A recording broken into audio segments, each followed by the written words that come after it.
Assalamualaikum warahmatullahi wabarakatuh. Halo sobat sanak semuanya, selamat datang kembali di channel Banjar Alkisah. Tahukah sanak dengan kota Puruk Cahu? Ya, Puruk Cahu, Kabupaten Murung Raya, Kalimantan Tengah. Di kota ini, beberapa tahun yang lalu, Ian Kasela pernah mengadakan konser musik band rajanya. Mare habari kaure.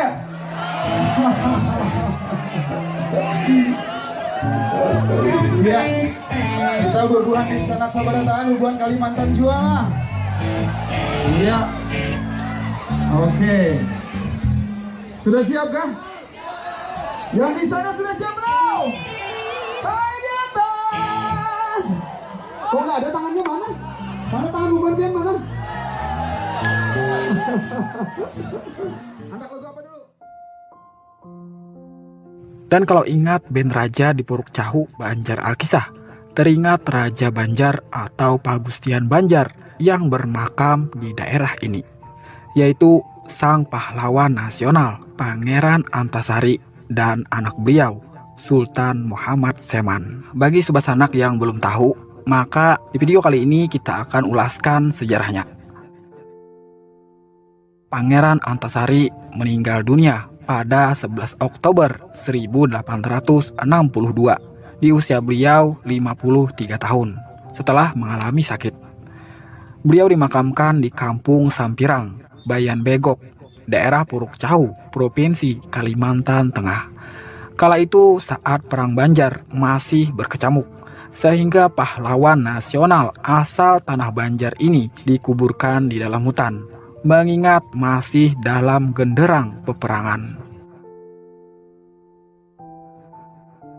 Setelah hampir 100 tahun, kemudian atas keinginan masyarakat Banjar serta persetujuan keluarga,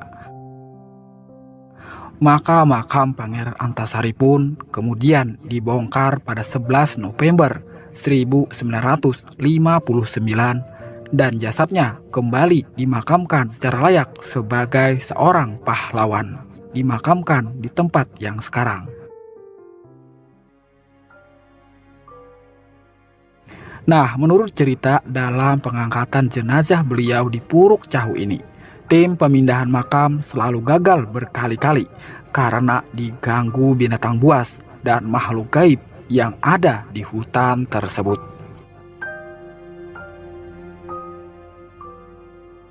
Konon jasad dan kubur beliau dijaga oleh orang alam sebelah yang ikut berjuang dan menjadi bawahan Pangeran Antasari.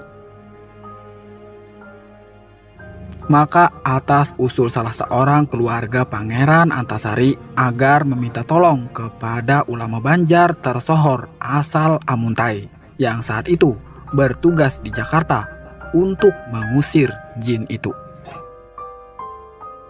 Karena selain alim, beliau juga dikenal bisa mengusir makhluk halus.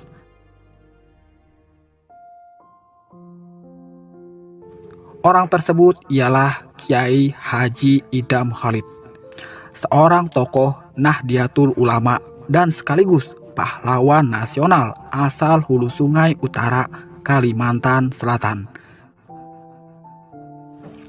Sobat sanak semuanya, kita kembali ke cerita. Maka tim pemindahan kerangka segera bertolak mendatangi beliau yang saat itu ada di Jakarta. Namun beliau ternyata tidak ikut ke Banjarmasin, tapi menitipkan surat untuk dibacakan kepada penghuni hutan tempat Pangeran Antasari. Tim sempat ragu, namun lebih memilih mentaati perintah beliau. Sesampainya di hutan, surat dibacakan, dan ajaibnya tidak ada gangguan apapun di hutan, seperti beberapa kali sebelumnya. Evakuasi kerangka berjalan lancar karena hampir 100 tahun tertanam. Yang tersisa hanya tulang tengkorak, tempurung, dan beberapa helai rambut. Seterusnya, jasad Pangeran Antasari dibawa dan dimakamkan di pemakaman pahlawan di Banjarmasin yang sekarang dengan upacara yang sangat khidmat. Kisah ini cukup populer dan diceritakan langsung oleh Kiai Haji Idham Khalid kepada murid-murid beliau. Sobat Sanak semuanya, dimanapun berada yang menyaksikan ulasan video ini. Jika Banjar Alkisah memberikan pertanyaan tentang sejarah peperangan melawan penjajah kolonial Belanda di Indonesia. Lalu, tahukah Sanak di daerah manakah perang terlama di Indonesia? Mungkin bagi Sanak pecinta sejarah yang ada di luar Pulau Kalimantan akan menjawab ialah Perang Aceh, yaitu dari tahun 1873-1904 atau Perang Aceh selama 31 tahun. Tapi tahukah bubuhan Sanak bagi masyarakat Banua atau orang Banjar Kalimantan bahwa Perang Banjar Barito adalah peperangan paling terlama dan terdahsyat hingga gemanya sampai ke Eropa atas perlawanan rakyat Banjar terhadap penjajah kolonial Belanda, yaitu Perang Banjar Barito dari tahun 1859 sampai 1905 atau 46 tahun lamanya.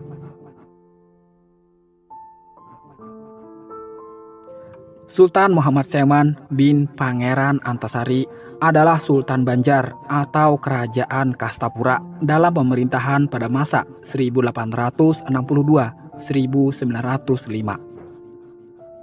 Nama lahirnya Gusti Mat Seman. Beliau adalah putra dari Pangeran Antasari yang disebut Pagustian atau Kesultanan Banjar yang baru, sebagai penerus Kesultanan Banjar yang telah dihapuskan Belanda.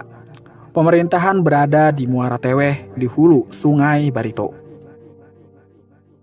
Sultan Muhammad Seman merupakan anak dari Pangeran Antasari dengan Nyai Fatimah. Nyai Fatimah adalah saudara perempuan dari Tumenggung Surapati atau Panglima Dayak Siang dalam Perang Barito.